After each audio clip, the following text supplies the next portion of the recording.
welcome back to the S79 Sewing Studio. So today's tutorial, with the weekend ahead of us, is to make a lovely comfy pair of pyjama bottoms or just trousers to lounge around in. And today I'm going to show you how to make those using an existing pair of pyjama bottoms. So we're going to take a pattern from some you already have and make them from an old duvet cover, which still has plenty of life left in the fabric. Okay, so taking the pair of pyjama bottoms that you already have, that already fit you, just make sure that the fabric that you're going to be making a new pair from is the same fabric as the ones you're cutting it out of. So most importantly, if you're going to be using a cotton woven non-stretch fabric, that your pyjamas that you're using as your pattern are also non-stretch. Okay, so first of all, let's have a look at the pyjamas that we've already got. So first of all, I'm going to turn them inside out so I can see the seams. And what you'll notice here, if you hold the crotch where all the seams join and stretch out the back, let's turn it over, you'll notice that the back here sits higher than the front. The front sits quite a lot lower. If you're making trousers from a children's pattern, from a young children's pattern, then usually the front and the back are the same and they're actually cut on the fold down the side. But if you're making an adult pattern, this is going to be an adult pattern, then it's made from 4 pieces. So you have 2 front pieces and 2 back pieces. And the back piece is slightly larger, mostly around the hips and the top of the legs, just to allow for our curves. So we need to pay attention to that when we're making the pattern. And just laying the pattern out here, you can see that the seams on the front, you can see the back seams are curling round on both sides because the back is actually larger than the front. So what I'm going to do is I'm going to keep it inside out, but I'm going to take one of the legs and I'm going to bring it up and tuck it inside the other leg and lay it out. So what you're left with here is you have the one trouser leg inside the other trouser leg, and you've got the trousers lay out in front of you with the seams, they're inside out so we can see the seams. Okay, so placing your trousers onto either an old sheet or a piece of paper or something you can record the pattern on. And I'm going to take a marker pen. First of all, I want to make the pattern of the front of the trousers. So I'm going to fold the excess so that I just have the seams along the edge. So folding the excess under. This is the front piece, so it's the smaller piece of the two.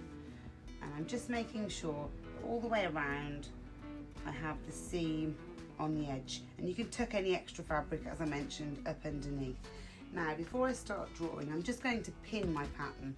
So you want the pattern to be level with the edge, so the bottom of the trousers should be straight and level with the edge, and I'm just going to pin that in place just to hold it in position while I'm moving it around. So pin that in place there, tucking under any of the back that I don't need for this part, just popping pins in to make sure that you have the seam laid flat all the way along, just a couple of pins up and down, so all the way up to the crotch seam. And the same with the other side, just pop a couple of pins in. Always start from the bottom and work your way up. If it's folded or creased, pull it outwards. So once you've pinned the leg part of the front piece of the trousers, it's then on to the top section here. So again, as you can see, the front section here, which finishes here, is actually sitting quite a bit below the back, which is sitting right up here. So I only want to worry about the front at the moment, so I'm not going to worry about this back section too much at the moment. Obviously, if there's elastic in your trousers and you want to keep them, what you're going to need to do is find the centre back seam and the centre front seam, which is followed up from the crotch, and just pull this out, stretch it out and pop a pin in at the top without pulling the fabric up. So stretch it out, and where it comes to stretched is where you need to pop your pin. So I'm just going to lay my arm along there to hold that stretched out while I grab a pin and pop that in. I'm going to pop it in right at the very corner point there, so I can see there, pulling it all down, that this is the line of the seam. So when I let go, it will spring back, but that's where we need to allow. The elastic will gather it in. And the same with the front, which I lay my arm on. I'm just going to check that. So pull that out to where it needs to go, seam line to seam line. And there we are, so you can see that's the pattern. So again, I'm going to pop a pin in there. While I have this stretched out, I'm just going to mark this down. Now we need to allow ½ an inch on to this for the seam allowance. And I always think when you're dealing with a woven fabric, and especially if you're making comfy, baggy pyjama trousers, let's add a bit more. It's definitely easier to take in than it is to try and add pieces, or to spend your time making a pattern that won't fit. So follow this line all the way down about ½ an inch, and you can see my line there. So there's the crotch line, and I've allowed an extra ½ an inch all the way down there. I'm just going to mark this back pattern piece out here. Now I'm going to carry this seam on ½ an inch all the way down. And then you can start to trace the rest of your pattern. Now I've actually got my seams included in this, but I'm still allowing extra, given that I can always take it in, and I do want these trousers to be comfy. There we are. And down here, now the bottom, we need to allow a little bit extra onto the bottom for the hem. So I'm going to allow an extra 2 inches so that I have an inch fold and an inch turning. So I'm just going to mark out 2 inches at the bottom and 2 inches there. Whoops. So bringing my line down and all the way across. Just do a middle check, 2 inches. There we are. So now you can see the bottom of the trousers. I'm going to carry on up where I've pinned, and again allowing extra. It's always far easier to take the trousers in than it is to have to throw your project away because you haven't allowed enough fabric. So all the way down, following the seam lines, getting them nice and smooth all the way around. Now the top section here, obviously we don't want to be concerned with the larger back section, but we do need to make sure we get this line nice and straight. So once again, pulling the 2 seam lines out to where they need to be, and I can see that clearly. I'm going to hold that in place and just mark a line, dotted line, all the way to join the 2 pieces together, and there you are, you can see the top there.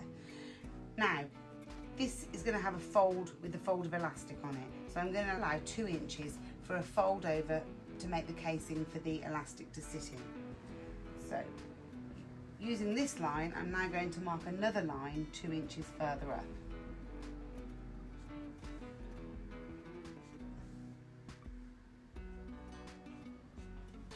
And just take that all the way up and bring this down to join the line. There we are. So if I remove this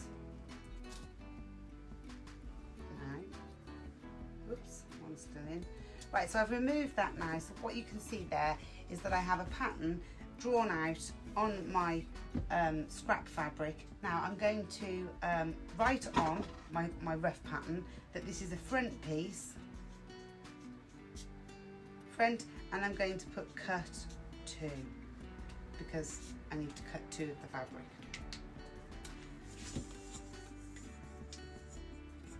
It's also a good idea to mark on the grain line that we're going to be using. I'm going to put 2 inches elastic casing, and we've allowed a 2 inch hem. So again, just going to mark a line there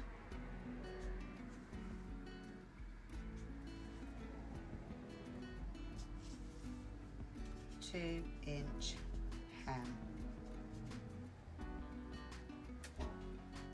Right, so we have all the information now on here that I need to cut the pattern out.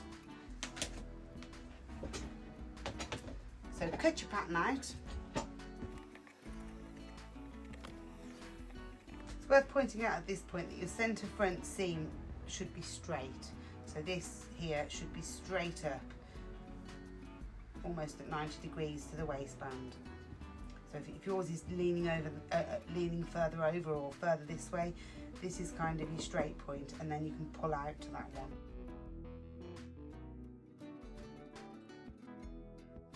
There we are. So I have the pattern piece for the front. So put the front pattern piece to one side. So now it's time to do the back of the trousers, and this is a little bit more tricky because the back is actually wrapped around to the front and joined on. Again, I'm going to work with the outside seam first, remembering to keep this nice and straight. This is going to be the bottom edge. So starting from the bottom, I'm going to find the seam and pin it in place, just like we did before.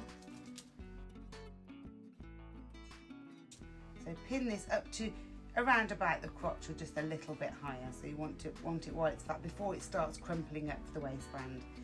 Now, making sure that this is all laid nice and flat and not twisted underneath, smooth it all out. We come over to this side.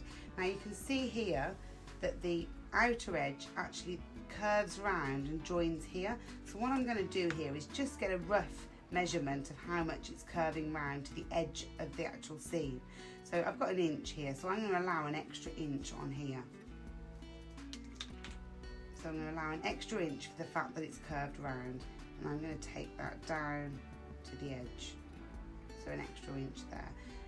And it's an extra inch all the way up, and it gradually gets more as we keep going. So we've still got an extra inch there. Follow that line all the way down. Now as we get to up to the crotch area, I'm just going to jump ahead and measure. So from the edge of the fabric, it's 1 3/4 of an inch. So I'm going to take that out 2 inches just to be on the safe side. We're just going to follow this curve all the way around to join here. So you have to imagine that the seam carries on over here. So allow your 1/2 inch extra that we've allowed on the front all the way around. Now this time I'm not working with the front section, I'm working with the back section. Just pulling it nice and flat. You're going to follow the larger back seam here. So just following this all the way up. Okay, it will stick out further, that's fine. Now we have to do the same again here that we did before, but remembering to take the back. So I'm going to pull this out again to its maximum stretch. If you can do a nice wide handspan, it does help. So you can see the label in the original one. And I want this to lay nice and flat here, and I want to see where this is coming to. So just make sure you're not pulling on the fabric too much. It's a little bit tricky, this bit here. So allow an extra inch all the way up from where you stretch, coming down. And again, mark the top while you've got it stretched out. So mark along the top while it's stretched. And if you need to re-stretch, just you go into that seam, that back seam that you used before. So you're stretching out to there. Always overestimate in this case. So there we are. And then bring this seam all the way back down here.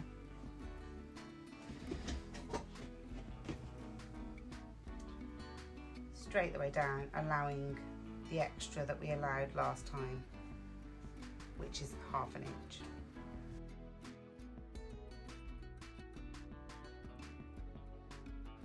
Right, so just going to pull that out, and you can see that there sits perfectly in line with the lines that we've done. So taking this off now,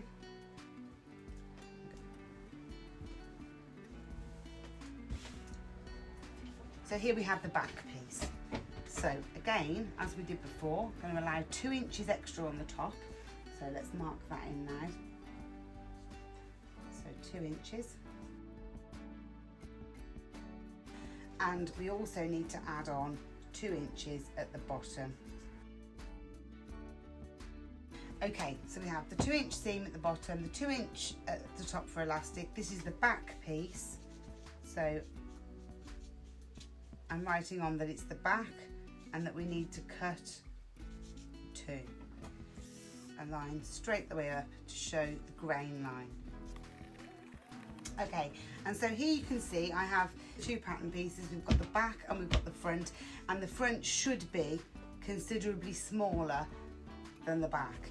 What we do want to make sure at this point is, by laying them on top of each other, is that the 2 side seams match up. Oops. Match up nicely, and they do, that's fine. So the other part to check is that these 2 inside leg seams match up, and adjust if they don't.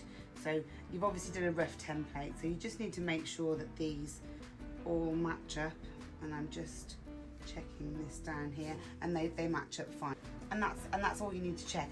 Don't worry that this crotch seam here on the front is much shorter than the back. That's fine. The back is larger to allow for your bum.